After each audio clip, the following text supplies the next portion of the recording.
As we continue to report on the most horrid of realities of what COVID-19 has thrown up on us here. Today on the Urban Debate tonight, I'm Seher Zama, and we're going to be focusing here on what was supposed to be a landmark day in marking yet another phase of our vaccination drive, phase 3. The drive that marks the vaccination that goes universal today for those who are 18 plus years of age, all adults across the board from 18 to 45. Secondly, it was also the drive that marked the decentralization, not entirely in control of the central government, but state governments given that independence to directly go ahead in procurement of vaccine stocks. But what we've seen on ground today at kickstarting of the phase 3, it hasn't really kickstarted. There are at least 14 states and union territories who decided beforehand, saying that they will not be able to go ahead with this phase because there is already an ongoing vaccine shortage. Or what was seen in phase 2 has now spilled into phase 3 as well. So the central government announced this phase 3 despite the vaccine shortage on ground, despite several governments still trying to bring together what the procurement policy would be independently with each of those manufacturers directly. But for some of the very little states, 5 states, 2 union territories who decided to go ahead with the vaccination drive for phase 3 today, did it in a very partial manner, in first identifying their worst hit districts and then going ahead, not knowing yet how long the stocks would last. Those who did it were in districts of Uttar Pradesh, Gujarat, Rajasthan, certain centers in Mumbai, in Maharashtra here as well. But what we're going to be discussing tonight here is what are the big takeaways or our big learnings from what we've seen today. And these are some of the questions that we're going to raise. But while we do that, let's play out these images that have come in from across the country, from across vaccination centers. Certain vaccination centers, of course, entirely shut shop, saying that there are no supplies available. There were other vaccination centers which saw a very, very limited footfall. Some got vaccinated, but many were turned away because of the shortage. They were registered on the official apps here, but they were turned away because of the shortage. So what is the learning from this? What does this mean for the new category of 18 plus to 45? Is there going to be a restructuring to this drive? Is there going to be a further prioritization to the drive because of the existing shortages till the plugs are filled? Does this mean priority still continues for the senior citizens? Priority would still continue for those who first need to get the second jab.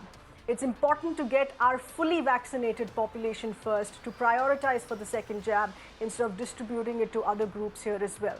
There's a lot to discuss tonight, so let's go straight ahead with our experts. Our panelists here tonight from across the board here, looking at each end of the spectrum on this issue. We have Mr. RATAN NIGAM, who is the advocate of the Supreme Court and RSS supporter. We have RIJU DUTTA, spokesperson of the TMC. And we have Dr. BISHNU with us, who's the group head, medical strategy operations at Fortis Healthcare. Appreciate all of you being with us here. Good evening. First to you, Dr. BISHNU, in what we've seen on ground.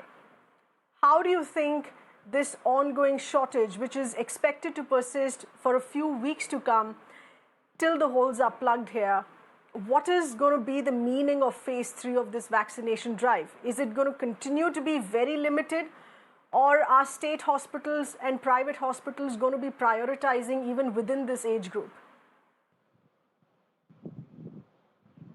Sure, thank you for inviting me from Fortis on this panel. Still, there is no clarity exactly where we are going to go going forward, in the sense that we have got some vaccines and we'll be rolling out in some of our Delhi NCR hospitals, one of our Punjab hospitals and at Rajasthan.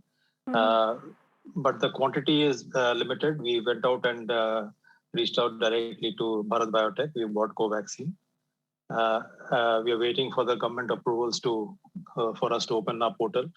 But we have asked a very pertinent question, because even the powers be who decide, we have not got a clear clarity on where we will get the next lot, how frequently we'll get it, at what frequency, because only when you know how much is coming in, then you can plan and go ahead.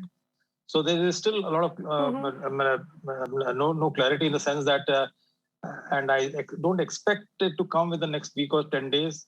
And that is a concern. And you rightly said that the elephant in the room is actually to vaccinate as many as possible. That's the only way that we can sort of bend the curve.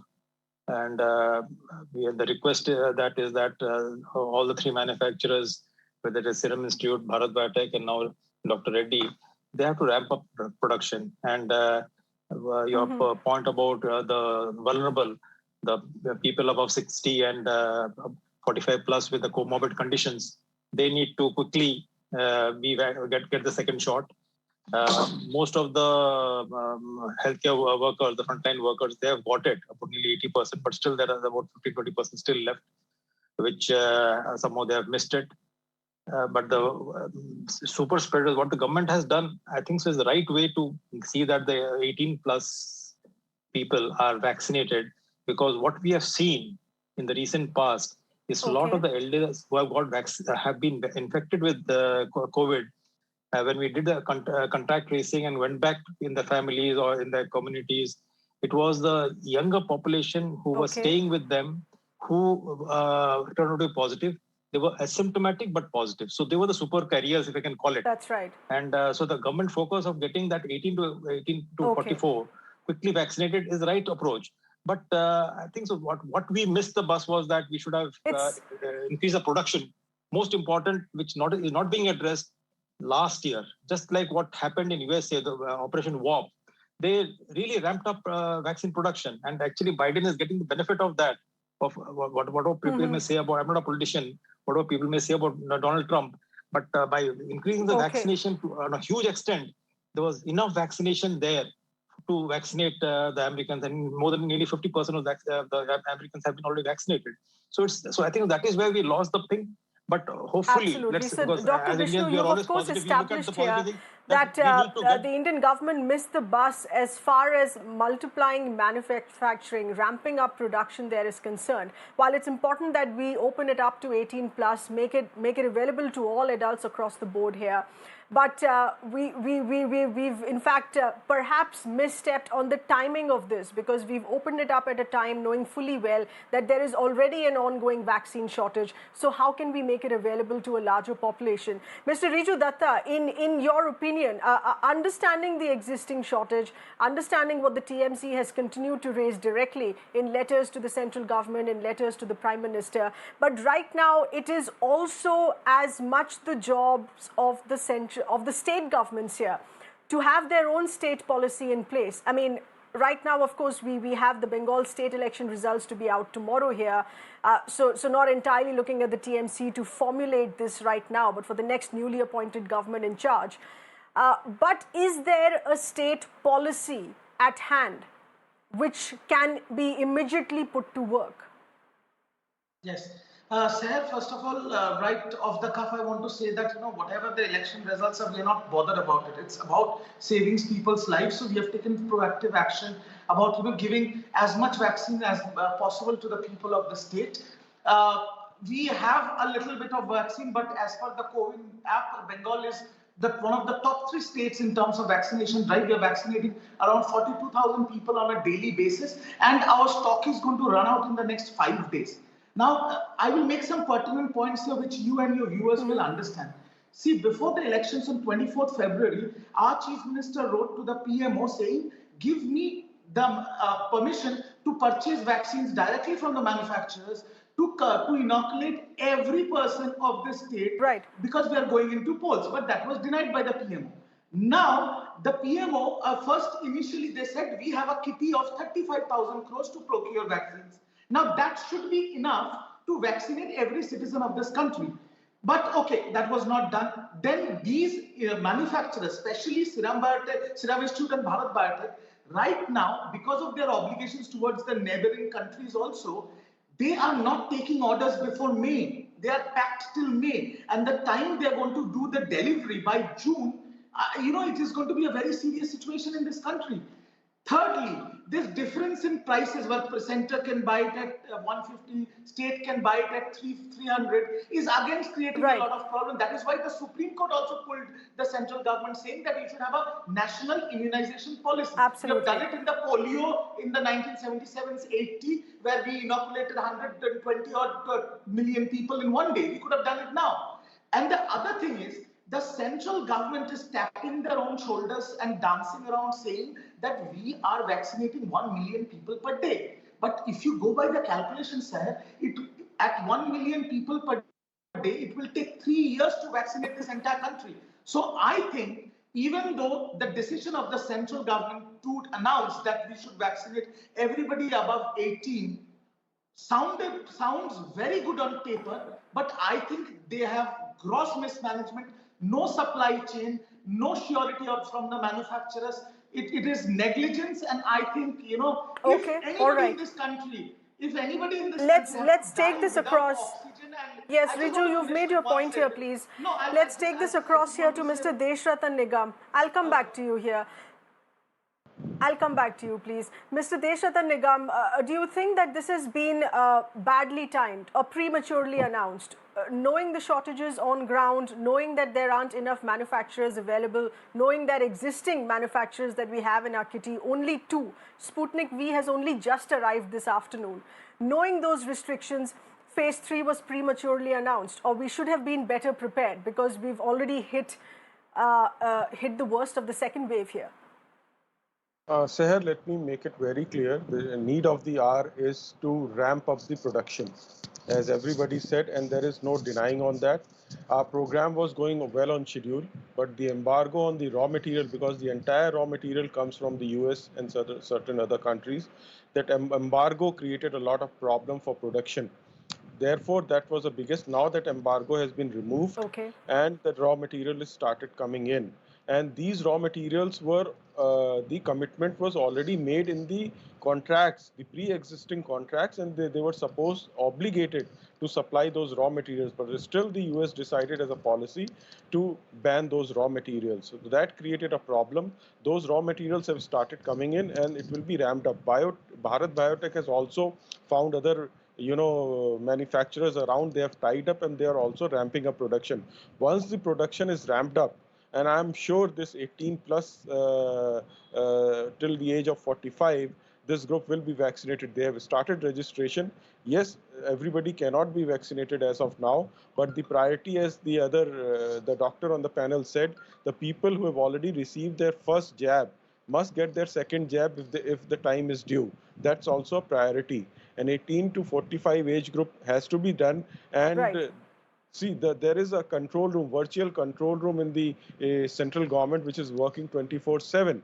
So we must realize there were certain circumstances Right. beyond the control of the government of India. But Mr. Nigam, the thing being here that we will not exactly see a smooth flow of all of these age groups, vaccination process continuing as a parallel process. You have groups of phase 1, groups of phase 2, groups of phase 3 now, which is just kickstarted from today. To have this as an ongoing parallel process, we are still hitting that thought of prioritization, whereas today it is universal.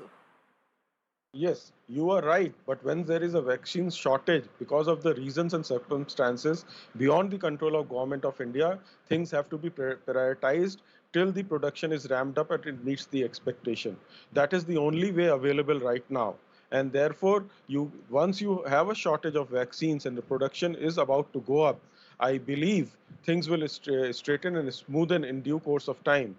But the fact remains, as of now, you have to prioritize and vaccinate people, the ones who have got their first jab and who require the second jab. Second, as many people with the available vaccine, vaccinate, and it will pick up. Let me tell you, it will pick up. We all are aware of this situation, and I think nobody can deny the production is the main issue right now. Supply chains exist, everything will be distributed, quotas will be fixed, And once Absolutely, the but production is Mr. Nigam, while you give the reason here of why the raw material supply was stopped for the SII, the larger question also is, should India have taken in more players, of having more manufacturers in our kitty? Why had we just restricted it to one? Or the second being Bharat Biotech, which was announced even at a time when phase 3 trials, clinical trials were still on, the efficacy was not out. Should not have we gotten more players? I mean, we saw these last minute decisions being taken just last month in further opening up the process of getting in more players into the country, something that should have been done in January itself. Dr. Bishnu, the fact that we should have had more players, I mean, there were... Give me 10 seconds. Yes. Okay. No. I'm coming. No, I'm coming back to you because each one has more things to add here to this. But Dr. Bishnu, should we have started from the month of January itself? Because today, while we ambitiously want to make this universal, we are now struggling. We don't have enough players in the field. See, in January, it started off on a good note. What I really mentioned was that if you would have had more players and the production would have been in a larger scale, we kept on telling that we are the vaccine suppliers, 60% or 65% of the vaccine, global vaccine that is manufactured in India. But we could have ramped up last year itself. And then it would have helped us to quickly vaccinate as more as, because if you look at it, hardly 2 to 1.5% of the Indian population has been vaccinated. In volume terms, it's huge, but when you look at the percentage terms, it is pretty low, dismal.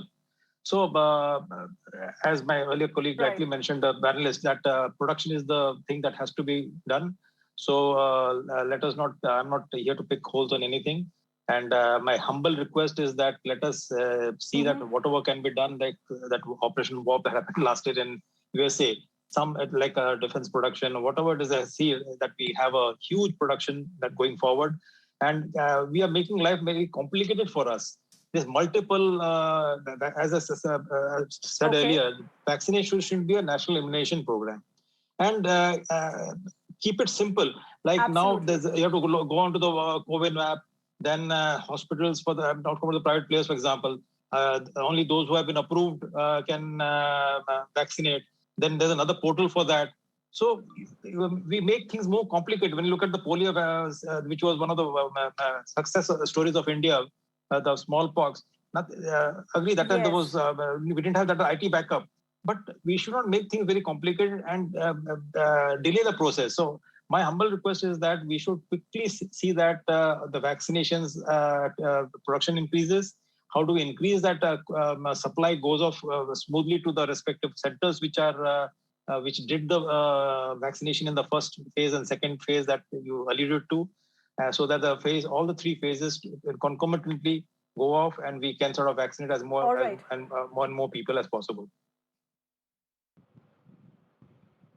Right, RIJU, Datta, what do you think are going to be the bottlenecks now in the coming days? Today is just the first day of observations, and this, of course, came in with a lot of pre-warnings.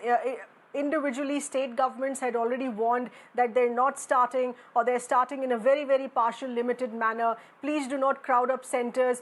How is this going to continue in the coming days? Is it going to be running dry? Is it going to be causing more chaos on ground?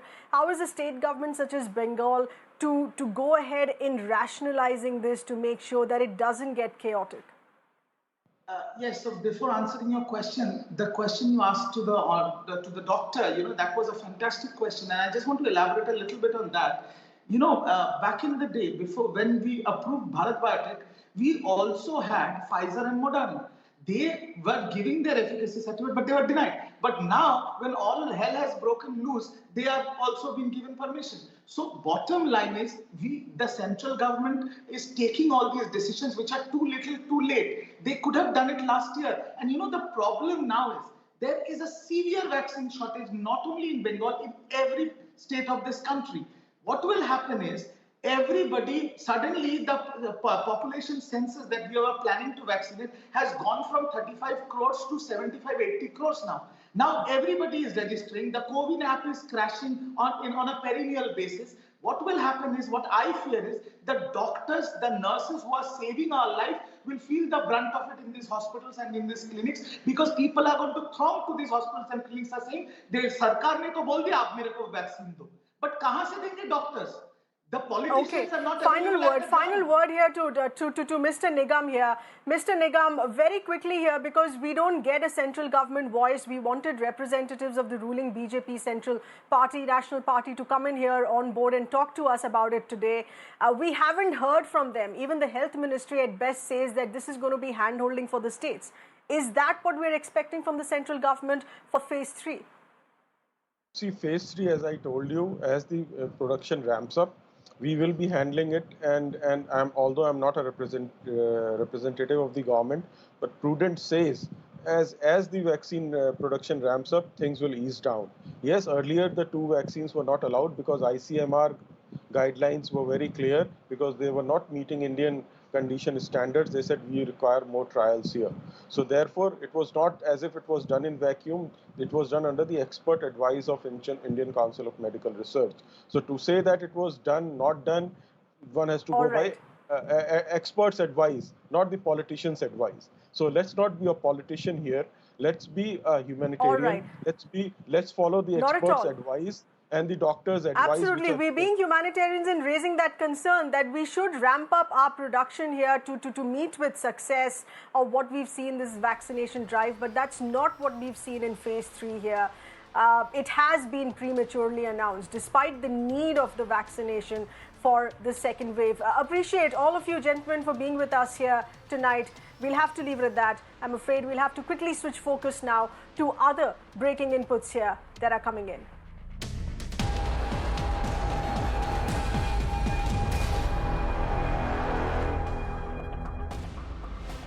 Well, the Election Commission has now moved the Supreme Court against what it terms is uncalled, blatantly disparaging, derogatory remarks that have been coming in from the Madras High Court. The Election Commission is very angry with the Madras High Court.